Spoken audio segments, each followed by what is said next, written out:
В южном пригороде Монтевидео, где узкие улочки петляют между старинными домами с терракотовыми крышами, жила Эмма Родригес, 70-летняя женщина с серебристыми волосами и добрыми карими глазами.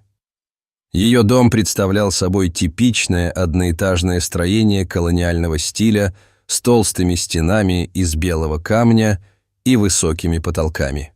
Внутренний дворик был вымощен старинной плиткой с геометрическим узором, а в центре журчал небольшой фонтан с фигуркой ангела, покрытой благородной патиной. Вдоль стен росли пышные олеандры, наполнявшие воздух сладким ароматом.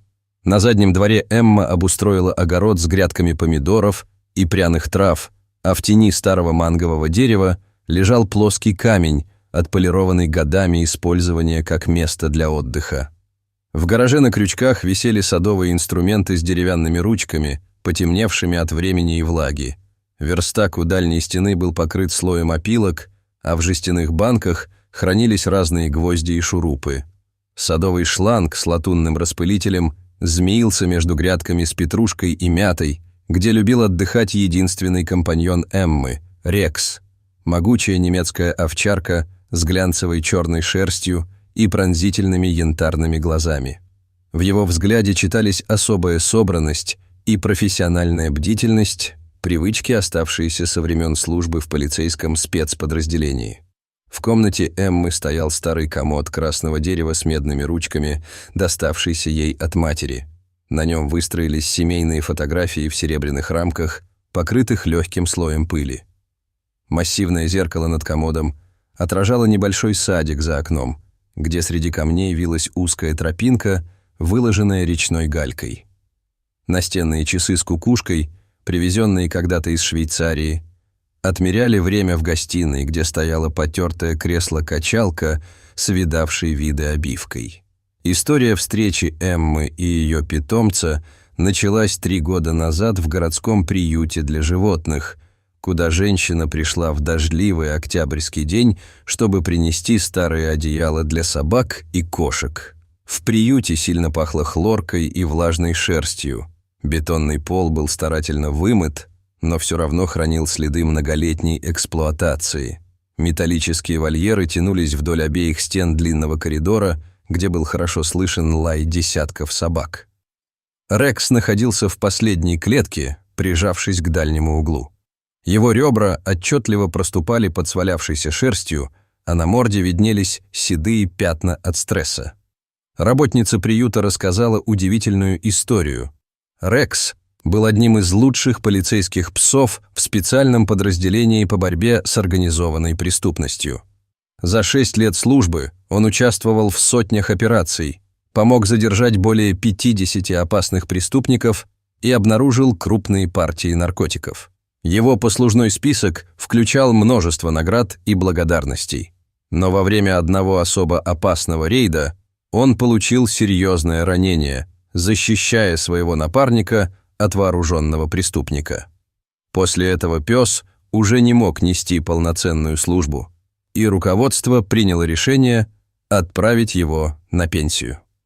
Временные хозяева, семья одного из офицеров, не справившись с характером Рекса и его профессиональными привычками, привезли его ночью в приют, оставив только потертый служебный ошейник и миску.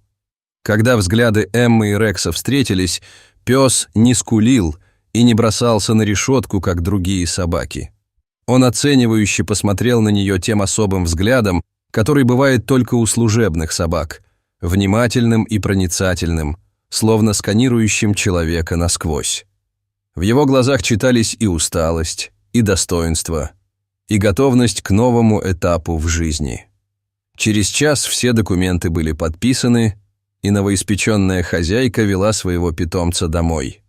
Первые недели дались нелегко, годы полицейской службы оставили свой след.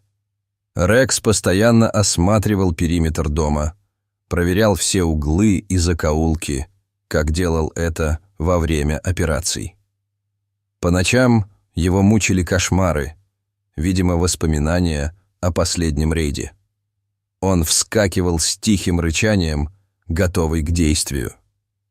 Эмма терпеливо приучала его к мирной жизни, кормила с руки специально приготовленной едой, подолгу разговаривала с ним, почесывая за ушами, где виднелся небольшой шрам, след от старого ранения. Постепенно пес начал оттаивать, хотя его профессиональные привычки никуда не делись. Он спал на потертом зеленом коврике у входной двери, выбрав такую позицию, чтобы контролировать сразу 3 комнаты, точно, как учили в полицейской школе. В его миске из нержавеющей стали всегда была свежая вода, которую Эмма меняла 3 в день. Рядом с миской лежала потрепанная игрушка, оранжевый резиновый мяч, напоминавший тренировочные снаряды из его прошлой жизни. Каждое утро начиналось с их традиционной прогулки, которую Рекс воспринимал как патрулирование территории. Ровно в 7, точность осталась у него в крови, он осторожно толкал носом дверь спальни, напоминая хозяйке о времени завтрака. После легкого перекуса они выходили на улицу. Рекс методично осматривал каждый куст, каждый подозрительный предмет, профессионально принюхивался к следам на тротуаре. Их маршрут пролегал мимо старой церкви Святого Михаила с потемневшими витражами, где пес всегда проявлял особую бдительность, проходя мимо группы бродячих кошек, потенциальных свидетелей, как он их воспринимал по старой привычке. Каждое утро они отправлялись в небольшую пекарню сеньора Гарсии, расположенную на углу улицы. Пекарня имела высокие окна, затененные полосатыми навесами. Рекс всегда останавливался за несколько метров до входа, профессионально оценивая обстановку, привычка, оставшаяся со времен проверки подозрительных помещений. На подоконниках стояли горшки с базиликом и розмарином, наполнявшие воздух пряным ароматом, который, впрочем, не мешал его натренированному носу улавливать мельчайшие детали окружающей обстановки. Старинные весы на прилавке поблескивали начищенной медью, а стеклянные витрины запотевали от тепла свежевыпеченного хлеба. Тревожные события начались в один весенний день, когда воздух был наполнен ароматом цветущих апельсиновых деревьев. Рекс мгновенно перешел в режим служебного поиска. Его полицейская подготовка среагировала на невидимую простому глазу угрозу. Он постоянно останавливался, принюхивался, его мощные мышцы были напряжены, как струна. Гораздо позже, возле пекарни, Эмма заметила 2 подозрительных незнакомцев, которых Рекс моментально идентифицировал как потенциальную опасность. Сказывался опыт работы с криминальным контингентом. Марко Эстевес, высокий и худой мужчина со шрамом на щеке, полученным в тюремной драке, носил потертую кожаную куртку с заклепками и тяжелые армейские ботинки 44-го размера. Рекс мгновенно заметил характерную походку бывшего заключенного и своеобразную манеру постоянно оглядываться. Типичное поведение рецидивиста. Второй незнакомец, Тони Гутьеррес, коренастый крепыш, прихрамывал на правую ногу и постоянно крутил в пальцах позолоченную зажигалку с затертой гравировкой. Татуировка змеи на его шее была нанесена зелеными и черными чернилами, с красными глазами, выполненными особенно тщательно. Такие татуировки Рекс часто видел во время облав на притоны.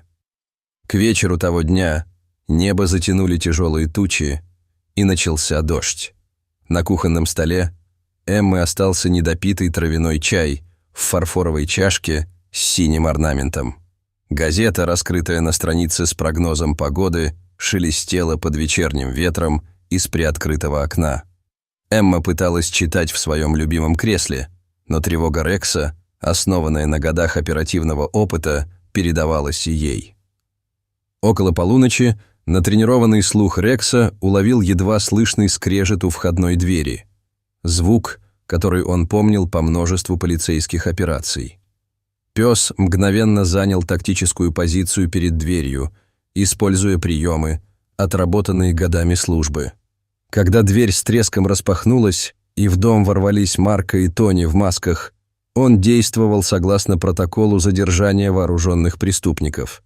Несмотря на годы, проведенные на пенсии, Полицейская подготовка сработала безупречно. Первым делом Рекс применил классический прием обезвреживания. Мертвой хваткой вцепился в руку Марко, державшую монтировку, используя специальную технику захвата. Укус пришелся точно в болевую точку, заставив преступника выронить оружие. Несмотря на полученный в схватке глубокий порез над левым глазом, Рекс не ослабил хватку. Так его учили в спецподразделении. Кровь заливала ему морду, но он даже не собирался сдаваться. Марко пытался использовать диванную подушку как щит, но натренированные челюсти пса очень быстро прорвали плотную ткань. В хаосе борьбы Рекс постоянно контролировал положение обоих преступников, не давая им возможности использовать тактическое преимущество, навык, отточенный в многочисленных операциях по захвату группы правонарушителей. Тони выхватил нож, но Рекс выполнил молниеносную атаку, заставив преступника отшатнуться и потерять равновесие. В полутьме комнаты его глаза светились тем же профессиональным огнем, что и во времена службы в полиции. Эмма, воспользовавшись созданной Рексом тактической паузой, сумела добраться до телефона и вызвать на помощь его бывших коллег. Патрульные машины прибыли с включенными мигалками. Некоторые офицеры узнали в доблестном защитнике Эммы своего бывшего четвероногого коллегу. Марко и Тони были оперативно задержаны при попытке к бегству, на этот раз уже людьми в форме. Следственная бригада, работавшая на месте происшествия, действовала по тем же протоколам, которые когда-то отрабатывал Рекс. Новость о подвиге бывшего полицейского пса быстро разлетелась по правоохранительным кругам. В управлении многие помнили его по службе, и церемония награждения в актовом зале полицейского участка приобрела особый смысл. 60 складных стульев заняли действующие и отставные офицеры, многие из которых в разное время работали с Рексом. На стенах среди фотографий других служебных собак нашлась и его старая фотография времен активной службы. Полковник Рамирес, лично вручавший Рексу награды в прошлом, теперь с особой гордостью прикреплял к его новому ошейнику медаль за спасение гражданского лица и помощь в задержании опасных преступников. Множество его бывших коллег пришли поздравить пса, который доказал, что даже на пенсии полицейский остается полицейским. Операторы местных телеканалов снимали не просто историю героического пса, а возвращение в строй легенды полицейской службы.